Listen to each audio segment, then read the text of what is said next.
আবারও মানবিকতার পরিচয় পুলিশের। বাড়ি থেকে হারিয়ে যাওয়া 5 বছরের শিশুকে রাস্তা থেকে তুলে নিয়ে নিজেদের হেফাজতে রাখল পুলিশ। কয়েক ঘন্টার ব্যবধানে পরিবারকে খুঁজে বের করে ওই শিশুকে তুলে দেওয়া হলো পরিবারের হাতে। পুলিশের মানবিকতা নজিরবিহীন ঘটনার সাক্ষী হয়ে থাকলো আরও একবার। এদিন নদিয়ার শান্তিপুর থানার কর্তব্যরত পুলিশ আধিকারিক এসআই নন্দদুলাল হাজির তার ডিউটি পালন করেছিলেন শান্তিপুর গয়েশপুর পঞ্চায়েত এলাকায়। হঠাৎই তার নজরে আসে হলুদ গেঞ্জি পরা একটি 5 বছরের ছেলে ঘুরে বেড়াচ্ছে রাস্তায়।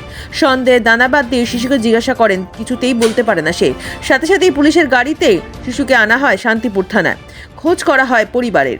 এরপর কয়েক ঘন্টার ব্যবধানে পরিবারকে খুঁজে বের করে পুলিশ। ঘটনায় থানায় ছুটে আসে পরিবার। হারিয়ে যাওয়া শিশুকে চোখের সামনে দেখতে পেয়ে আপ্লুত হয়ে পড়ে পরিবারের সদস্যরা। এরপর বর্তমান শান্তিপুর থানার ভারপ্রাপ্ত আধিকারিক কাজল ব্যানার্জির তত্ত্বাবধানে পরিবারের হাতে তুলে দেওয়া হয় শিশুটিকে। জানা গেছে ওই শিশুর বাড়ি শান্তিপুর বাবলা পঞ্চায়েতের প্রমোদনগরে। দাদু কার্তিক বিশ্বাসের দাবি, কোন কারণে বাড়ি থেকে বেরিয়ে পড়েছিল তার নাতি, এরপর আর খুঁজে পাচ্ছিল না। ভাবতেই পারিনি অল্প সময়ের মধ্যে নাতিকে খুঁজে পাবে তারা। স্বাভাবিকভাবে পুলিশের এই ভূমিকায় কুর্নিশ জানিয়েছেন শিশুটির পরিবার। তবে পুলিশের এই মানবিকতা সমাজের ক্ষেত্রে অনেকটা নজিরবিহীন। বাচ্চাটা আমাদের শান্তিপুর এরিয়ারই একটা ফাঁকা জায়গায় একা এমলেসলি ঘুরছিল।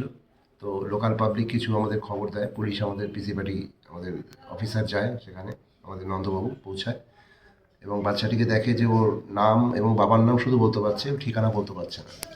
তো আমরা বিভিন্নভাবে আমরা সঙ্গে সঙ্গে ওর ছবি এবং বিভিন্ন জায়গায় করতে থাকি, চেষ্টা করি খোঁজখবর নেওয়ার। আশেপাশে খোঁজখবর কিছু না পড়ায় আমরা থানায় চাইল্ড ফ্রেন্ডলি কর্নার যেটা আছে সেখানে এনে রিকভারি হিসেবে রাখি।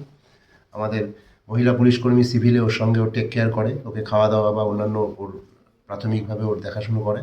তারপর আমরা বিভিন্ন খোঁজখবর হয়ে জানতে পারি এবং খবরাখবর পেয়ে যাই যে ওনার ছেলেটির একজন দাদু আছেন, নিজের দাদু, বাবা মা বোধহয় অন্য কোথাও থাকেন, তারা বিচ্ছিন্নভাবে অন্যভাবে থাকেন।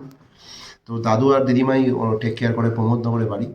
তো এখন দাদু এসছেন, প্রপার ভ্যালিড ডকুমেন্ট দেখালেন, ছেলেটির আধার কার্ড এবং আধার কার্ড বা ছেলেটির বার্থ সার্টিফিকেট অন্যান্য অল ডকুমেন্ট ভেরিফাই করে আমরা দাদুর হাতে তুলে দিলাম। এবং আমাদের পক্ষ থেকে ছেলেটির জন্য শুভ, যে শিশুটি আছে 5 বছর বয়স মেবি, ওর ভবিষ্যতে শুভকামনা রইল এবং ভবিষ্যতে আমরা যে কোনো ধরনের ওর ফিউচারের জন্য আমরা পাশে আছি।